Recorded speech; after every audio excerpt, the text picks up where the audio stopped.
Par définition, le quotidien est rempli de petits moments qui se répètent chaque jour, et la répétition est justement un facteur clé de l'apprentissage.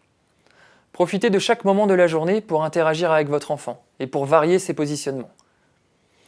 Nous avons déjà vu qu'il pouvait être intéressant de varier son installation lors des repas, mais c'est aussi le cas dans la salle de bain.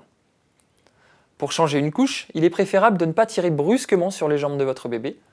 Regroupez-les l'une contre l'autre, puis déplacez-les sur le côté, comme si vous vouliez le faire tourner. Vous pourrez alors lui nettoyer les fesses sans douleur ou lui glisser sa couche. Le change peut aussi se transformer en un temps d'interaction et de jeu. Prenez le temps de regarder votre bébé, de le toucher, de le masser. C'est aussi l'occasion de lui proposer une petite gymnastique une fois dans sa journée. Pour détendre son ventre, vous pouvez commencer par regrouper ses deux jambes au-dessus du nombril. Faites-les tourner dans un sens, puis dans l'autre, jusqu'à ce qu'il se relâche. Ces mouvements ne doivent pas être douloureux pour votre enfant, bien au contraire. S'il n'est pas confortable, il a peut-être faim ou il est peut-être fatigué. Répondez tout d'abord à ses besoins primaires et retentez la gymnastique au prochain change.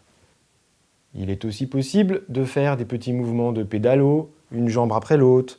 Vous pouvez encore faire glisser un pied sur l'autre jambe, de la cheville jusqu'à la cuisse. Les bébés qui ont le ventre bien souple sont souvent moins sujets aux coliques que les autres. C'est aussi une façon de détendre les jambes de ceux qui les garderaient étendues toute la journée.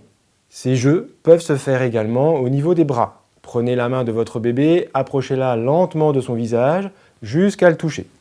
C'est l'occasion de lui parler et de lui expliquer qu'il est en train de toucher sa bouche, le bout de son nez, ses joues et ses cheveux.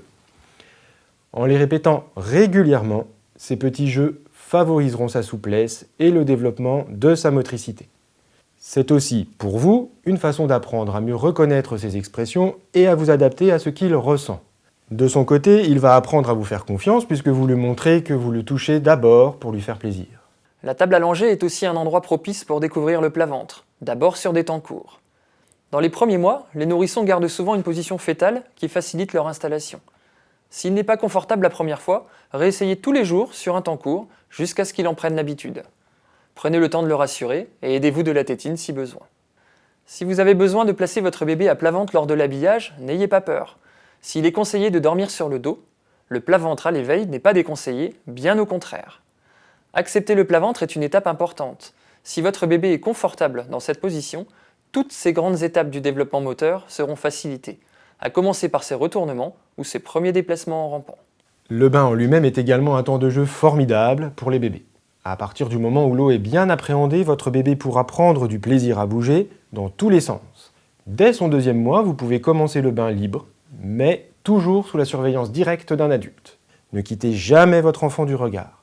Remplissez d'abord 1 ou 2 cm d'eau dans la baignoire, vérifiez la bonne température de l'eau, puis installez votre bébé sur le dos, le regard vers le plafond.